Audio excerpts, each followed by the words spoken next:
Hi guys, James at RampantLionReviews again for you today with another beer review. For this one we are going to stick to Sweden and we're going to return to a brewery that has featured on the channel a good number of times before. I've had some nice beers from these guys over the years and I think it's fair to think of this brewery as one of the really well established and very well respected craft breweries here.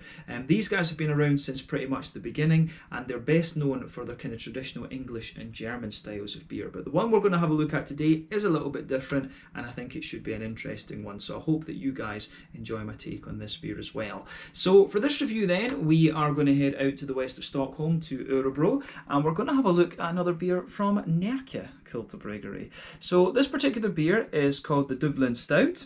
So there you can see a nice little bit of Irish Gaelic on there, and I'm hoping that I've pronounced it right because our Gaelic in Scotland is a bit different from the Irish one. But yeah, basically if you translate that into English, it's the Dublin Stout. It comes in at 4.4% ABV, and essentially I think this one is Närke's attempt to brew their own version of Guinness basically. But it's an Irish dry stout. What defines an Irish dry stout? The roasted barley malt basically. You had milk stouts and things like this as well which contained lactose, but the milk stout was more of an English style, if I remember rightly. But yeah, the Irish dry stouts used the roasted barley malt, so it gave you a more kind of roasty and toasty flavour, hence the name Irish dry stout. But yeah, 4.4% this one, traditional stout, and I think it should be quite nice. But this beer was released as part of the local Småskalig assortment through Systembolaget here in Sweden for February of 2021. And yeah, I think this was the only beer that Närke released this month, if I remember correctly. But it caught my eye because of the name, because I noticed the Gaelic on there. And so I thought, well, why not? Let's have a little look at this and see how we get on. But yeah, curious to see how this one turns out. And as always, I hope that you guys enjoy my take on this one. Always nice to try something a little bit different from Närke Kulturbryggeri. But if they're going to do Irish dry stouts, they need to have a go at some Scotch ales. I'm going to say that. They need to get a nice 80 shilling done so that I can view that for you on the channel. That would be awesome. But yeah, let's see how we go with this then. So as always with my reviews, I'll tell you a little bit about the brewery before we taste the beer. If you want to get straight to the tasting, just fast forward.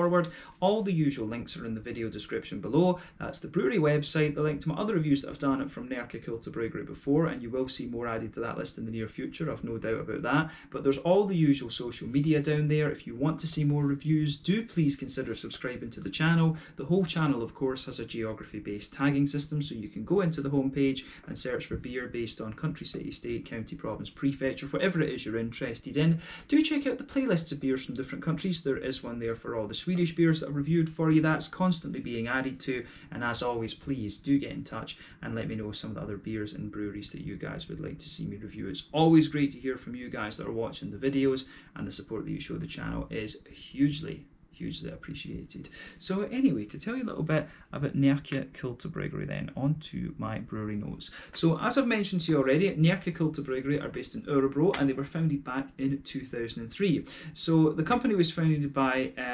Hans-Göran Viktorsson, Håge as he was known, and Berit Karlsson. So Håge Viktorsson had a career as a photographer and an artist before he became a brewer, but Berit is the CEO of the company and she's also the chair of the Swedish Independent Brewers Association, the Sverige Oberoende Mikrobryggerier, basically. I'm surprised it's Mikrobryggerier in Myndigheter maybe, I don't know. But for a long time, this brewery were only producing keg beers, but more recently they've been putting a lot of their beer in bottles actually, and this helped them to grow substantially in more recent years. They bought the former brewkit and bottling machine of Nynäshamns own brewery, and the brewery at the moment are producing around 100,000 litres of beer per year, and their most famous beer is of course the Kagen Stormax Porter, which you will see me review a version of at some point fairly soon. But this was rated as the world's best beer for a long time on Rate Beer, but it was like gold dust. It was very, very difficult to get a hold of. But it was first produced in 2004 simply as Stormax Port, but then when it was barrel aged in bourbon barrels it became known as the Kagen Stormax Porter. So basically it basically translates as like the kegged, the aged strong strength porter, if that makes sense. I think that's how you would translate it. But yeah, these guys have done some really interesting beers over the years. Like I said, for a long time they were sticking to brewing, you know, English traditional style beers, German beers and things like this. It was mainly English, to be honest with you. It was just a few German things from what I remember. But yeah, over the years they continued to grow, and they became very, very well respected. Sadly though, Hoge, who was considered a huge man in the kind of Swedish beer scene, he died of cancer in September of 2020. But the brewery is carrying on, they're doing strong, and the brewers Emil Arvidsson and Jürgen Herling are co-owners in the company now, and they're the ones that are in charge of the production side of the brewery, while Berit is still working sort of behind the scenes, if you like, and taking care of the business side of things. And they're still going strong, they're still experimenting away and releasing nice beers, which is great. But as of February 2021, when I'm filming this review for you, these guys have produced around 140 different beers, and I'm sure that will continue as they go forward. But yeah, really nice brewery, this one. Obviously sad to know that Hoge is no longer there. It would have been awesome to have like a Meet the Brewery segment with him. That would have just been, you know, a great thing to do, but unfortunately, yeah, not possible now.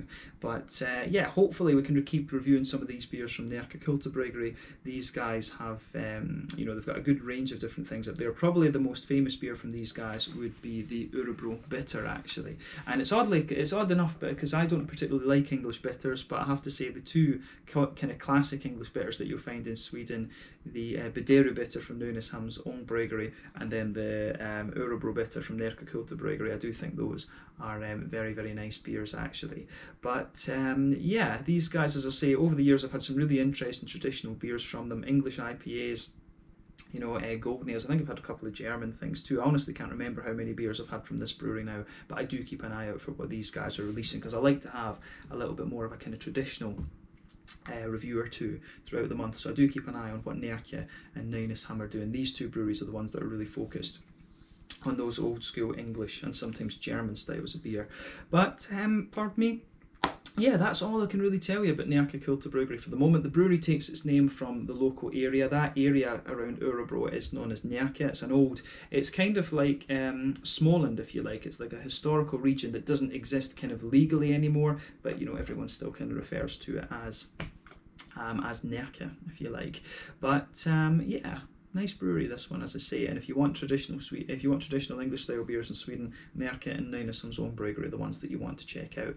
But yeah, let's have a taste of this one then and see how we get on. I'll just let you have a little look at the artwork of this before we open up. There you can see the nice Gaelic on there, Dubh Linn Stout, 4.4% ABV. I actually can't remember what strength Guinness is. It's been a very long time since I have Guinness. To be honest, I don't really drink it unless I'm in Ireland, because it just doesn't taste the same. I really don't think it tastes the same. But yeah, I think I'm actually a quarter Irish, if I remember rightly. My grandfather, both of his parents were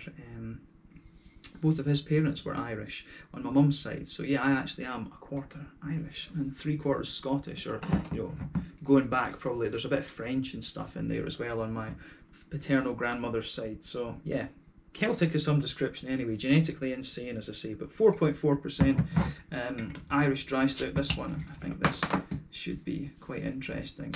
Now for this beer, I think I paid roughly about, I think this one actually was about 25 Swedish kroners, come to think of it. So yeah, it's about just over £2 sterling, €2.50, and I guess somewhere in the region of $3 American for those of you watching over there. But yeah, you don't come across too many lower alcohol stouts like this in Sweden.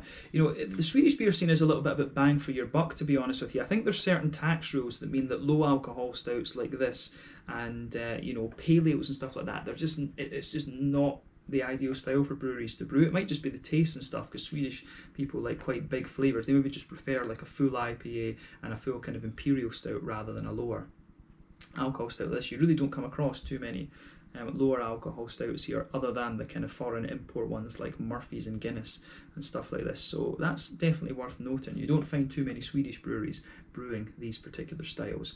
But yeah, looks quite nice. This, as you could see when we poured this beer, it poured with about a 2/3 finger of a frothy, I would say kind of you know, a fairly kind of middle beige head, looking at that.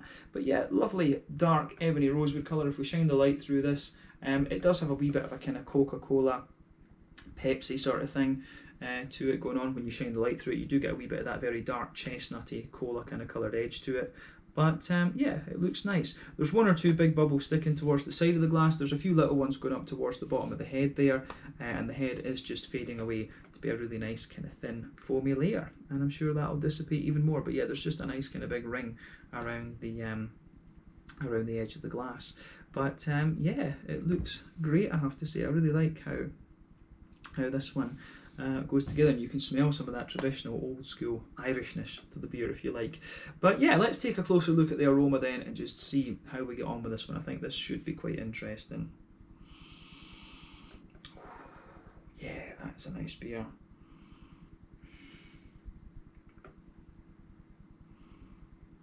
Yeah, I mean, how would you say, straight away with this one, you can smell that sort of bready kind of backbone to it. You get the roasty, you get a bit of the roasty black malt in there, but you know, it still has a degree of smoothness to it. It comes across like a toasty, roasty bread crust, if that makes sense. Yeah, it's got a really nice yeah, it is just like a kind of, like a wholemeal bread. It's like a well-fired bread roll, this beer, in the aroma. It's actually it's very, very nice in that sense. There's no other way you can really describe it. You might pick up one or two little woody undertones to the beer. There's a nice little bit of nuttiness in there as well. You've got a nice little bit of nuttiness in there. And you've also got some really nice kind of smooth chocolatey kind of things in there. The chocolate that you get out of this beer, I would say that it's maybe a sort of 50% cocoa, to be honest with you. Yeah, it's about a sort of 50% cocoa chocolate. It does actually give you a few elements of more milky chocolate as well, which is kind of interesting. So yeah, the chocolate just kind of sits on top of that. I want to say there's a wee touch of brown sugar in there too. I want to say there's a wee bit of a kind of sweet. There is a little bit of a sort of sweet, toasty, caramelly note to the beer as well.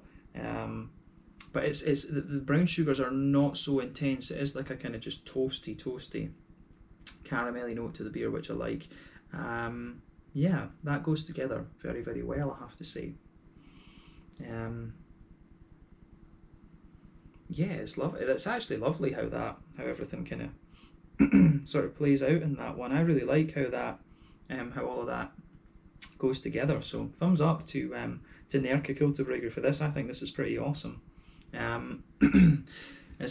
feel that my voice is going. Yeah, but yeah, with this beer, as I say, it's the brown bread. You get the kind of well-fired bread crust, you get a bit of a sort of wholemealy brown bread kind of sitting on top of that. Then you get the chocolate, and it's a mix. I think it's about 50% cocoa chocolate, but then you also get the, how do you say, you just get a little bit of a very light brown sugar there. It's got a bit of sweetness to it, but then it's got a more kind of biscuity quality, like a sort of just slightly toasty brown sugary thing kind of sitting on top of it. You get one or two little woody notes out of the beer, little woody undertones. There's a wee touch of nuttiness in there, but other than that, I think it's pretty kind of straight shooting in a sense. This is probably quite a bit more complex in its aroma than some of the actual Irish brewed dry stouts that you're going to get, in fairness. But it does work out very, very nicely. It comes across as traditional in a sense. It does actually strike you as being kind of similar to like Murphy's or Guinness or whatever, dare I say it. But yeah, it is nice. On the hoppy side of things, a little bit of an earthiness in there. There's some nice floral aromaticity, and there's a little bit of a grassy quality coming out of it as well. So yeah, I mean, the green component in this one is kind of what you'd expect. The earthiness, I think, is very, very smooth. A little bit of a floral note to it, and then you've also got some really nice, just kind of lighter, grassy elements too, which is, it's what you'd expect. I'm guessing, I don't know if the Irish actually produce their own hops. I guess in the south of Ireland you might be able to produce hops, although the wind, don't know. But yeah, maybe they're just using some, an English hop in this beer. I'm not quite sure. I need to look at some of the home brewing recipes for Irish dry stouts. Like I say, it's a style that you don't come across all that often, to be quite honest with you. But yeah, the hoppy side of things is kind of like English traditional, if you like. You know, something like, you know, Kent Goldings or maybe a bit of Fugel or something like that, not sure. But yeah, on the fruity side of things, what could we say about this? You get a little touch of a kind of, you do get a wee touch of a kind of raisiny sharpness out of the beer, which is quite nice. There's a little bit of a kind of, yeah, a little bit of a raisiny sharpness. There's a nice little bit of a kind of juicy plummy note to it, but other than that, the fruits are actually very light in this one. It's kind of light and figgy, and there's just a wee touch of a kind of blackberry-ish sort of sharpness on the front end of the beer. But I mean, overall, it does look, it does actually smell pretty nice, I have to say. It's just quite old school, definitely a very old school stout, this one. So yeah, take a little bit of time and enjoy the aroma of the beer before you get stuck into it. But I think it's time for us to try this one now. So yeah, this is the Dublin Stout, 4.4% ABV, Irish dry stout from Närke Kulturbryggeri in Örebro, here in Sweden. Let's get stuck in. Slanja, skål, cheers.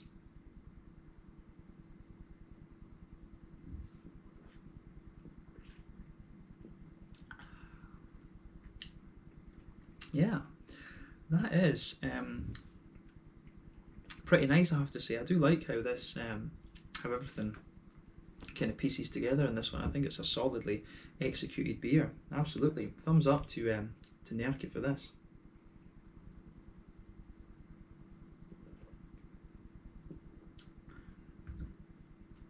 Yeah. This beer for me, in terms of the flavour, the first impression I have of it, it's actually quite an easy drinking stout. Just it goes down like really, really easily. But yeah, definitely an old school, traditional Irish dry stout. Absolutely, this one is all about the. It is definitely all about the kind of aftertaste.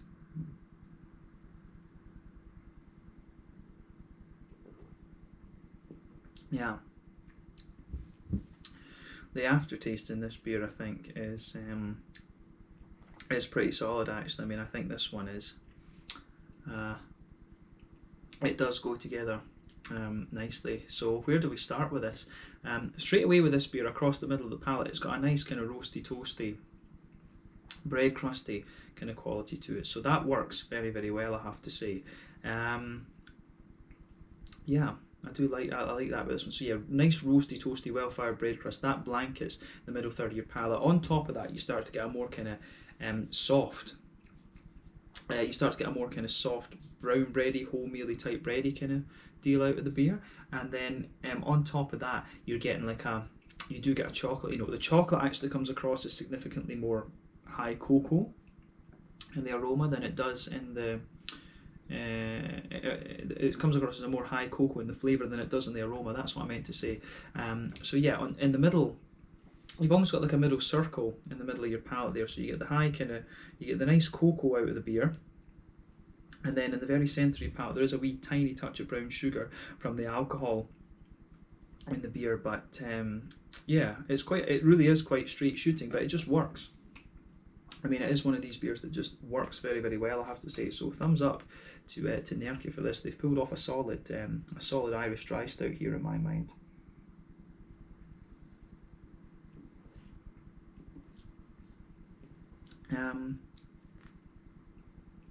Yeah, it does.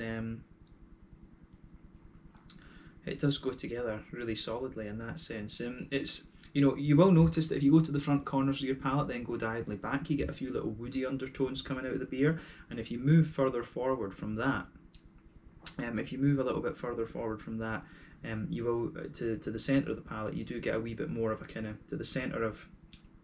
Maybe about one, yeah. If you go to the very centre of your palate, then just move forward, you will get one or two little nutty kind of undertones to the beer. But yeah, the malt base feels quite light at the same time, but yeah, nice roasty, toasty notes. It does get a little bit drier the further you go into the aftertaste, but it's got a fair degree of smoothness to it as well. If you go to that border region between middle third and back third of your palate, you do get a fairly kind of well-fired bread crusty presence out of the beer, and then behind that you get the a little bit more of a kind of grainy, toasty sort of bread thing there, and you can feel that on the back third of your palate, the breadiness is a little bit kind of thicker actually. So I really like how that goes together. So yeah.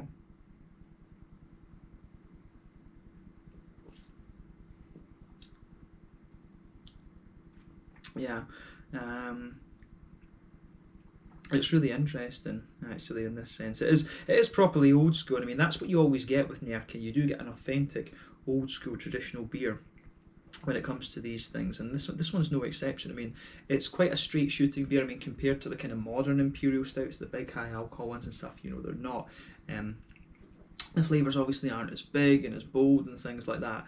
But yeah, it's, you know, if you want old school traditional beers, which are interesting to try, definitely, then this is a brewery that you need to kind of check out a little bit for sure. So yeah, I like this one. It gets a thumbs up from me in that sense. The malty base is done really quite well, and I think it shows off what this style is meant to be. So well done to Närke for that. That's what you want from these beers. You want a proper, you know, if they're doing an Irish dry stout, you want it to be traditional, and you're going to compare it to the Murphys, the Guinnesses and things like that. That's inevitable, to be honest with you. But yeah, malty side of the beer is solidly done. But yeah, in the back corners of the palate then, there's a nice little bit of earthiness there, and as you move further forward along the sides of the palate, it does get a wee bit more kind of herbal. Then as you reach the kind of front corners of the palate, it's just got a little bit of a kind of more floral, aromatic sort of thing to it. So yeah, I like how that goes together, absolutely.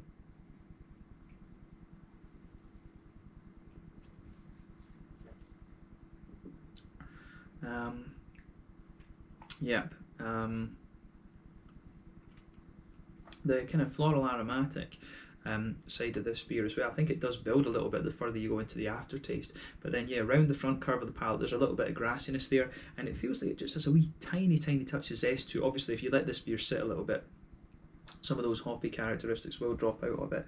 It says that this beer is best before the 23rd of the 6th, 23rd of June. 2021. So I wonder when this was bottled, actually. I do wonder when this was bottled, because if that's only like a 6 month since its release, it's only about a 6 month kind of shelf life they're suggesting, which is kind of interesting, because quite often they'll recommend IPAs to sit for a year. So maybe this has been brewed a little while ago, but the hops still feel fairly fresh on this one, come to think of it. But yeah, anyway, let's focus on the fruity side of the beer then. So on that border region between middle third and front third of your palate, you do again get a little bit of a toasty, well-fired bread crusty sort of thing. You can feel a little bit of the brown bread and the sort of graininess and toastiness of the bread there sitting underneath the fruity part of the beer. But yeah, on the fruity ester part, yeah, when you take the beer in, there is a teeny little bit of like a slightly raisiny sharpness or whatever, but that very quickly dissipates, and the whole kind of front part of your the whole kind of front third of your tongue, if you like, it's got a very soft kind of figgy note to it. On the front half of that front third, it gets a little bit more, there is a wee bit more of a kind of black curranty sort of thing, and you will get a little teeny bit of a more blackberry kind of juicy note coming out of the beer as well. So I do like how that goes together in this beer. I like how that one kind of that comes out of it, definitely. But yeah, the fruity side of this beer, I think, goes together pretty solidly. So yeah, thumbs up to Närke Kulturbryggeri for this one. I think it's a solidly done beer. So yeah, it has, for an Irish dry stout, it works out really nicely. It does what you would expect this style to do. This is definitely a good one to try as well if you don't know the style. This is what a traditional Irish stout would have been like, or is like. Yeah, I need to try and get a hold of a few different Irish examples. I mean, I've never reviewed Guinness here on the channel. I've, pardon me, never reviewed Murphy's either. So my cousin actually now lives in, who's appeared in a few of the videos on the channel, my cousin actually lives in Dublin with his girlfriend, so I need to get over there at some point and visit him. I think that would be quite cool, actually. So yeah, we'll need to figure that out at some stage. But yeah, it'd be cool to get a few more Irish traditional stouts and review those for you here on the channel. But in the meantime, this is a nice Swedish brewed example. But yeah, in terms of the mouthfeel then, just to round off the review, you know, it's overall I'd say it's a mid-bodied beer. The carbonation is quite smooth, it feels quite light. I mean, the thing you're always going to get with Swedish and Nordic brewed beers generally is they always come across very, very clean in the palate, and that's very, very apparent with this beer, absolutely. So it comes across really nice and cleanly in the palate, and yeah, it certainly works. It really does work. quite nicely for sure. So yeah, quite clean on the palate, so it does feel a little bit lighter than the Irish brewed versions of the beer might, but there's a little bit of bitterness to this beer. It must be maybe about 40-50 IBUs at the most, something like that. So there's a wee bit of bitterness from both the malt and a little bit from the hops. The malt base is quite smooth, a little bit roasty and toasty, wee touch of sweetness to it, and you've just got a little touch of juicy fruity quality on the kind of on the front of your tongue is there as well from the fruity side of things. So yeah, solid beer, this one from Närke Kulturbryggeri. Once again, this is, as I say, what you would expect of this brewery, solid examples of traditional beer styles, so well done to them for that. So yeah, let's leave it at that for this one. This one is the Dublin Stout, 4.4% Irish dry stout from Närke Kulturbryggeri in Örebro, out to the west of Stockholm here in Sweden. Really nice example of what an old Irish stout would be, and yeah, it gets my approval, definitely. So yeah, once again, thank you for watching my beer reviews. Until the next time, please like, subscribe, share, all the usual YouTube stuff. Let me know your own thoughts on this beer in the comment section below. Let me know what your favourite beers are from Närke Kulturbryggeri. Hopefully we can return to these guys quite soon, and as I say, I really hope they do a Scotch ale, because I think that's a traditional style I would love to see from these guys. They've probably done it at some stage and I've missed it. Yeah, it would be awesome to try a Scotch ale from these guys at some stage, and who knows, maybe in the future we can get Berit on the channel to do a little Meet the Brewery interview or something, and maybe Emil and Jürgen as well. That would be pretty cool. So yeah, let's leave it there. So thank you again for watching my beer reviews. Until the next time, please like, subscribe, share, all the usual YouTube stuff. Let me know your own thoughts on this beer. Let me know your favourite beers from this brewery. We will return to them soon, I've no doubt. But in the meantime, thanks for watching. Slàinte, skål, cheers, and catch you guys on the next one. The Dublin Stout, 4.4% Irish dry stout from Närke Kulturbryggeri in Örebro, out to the west of Stockholm here in Sweden. Cheers.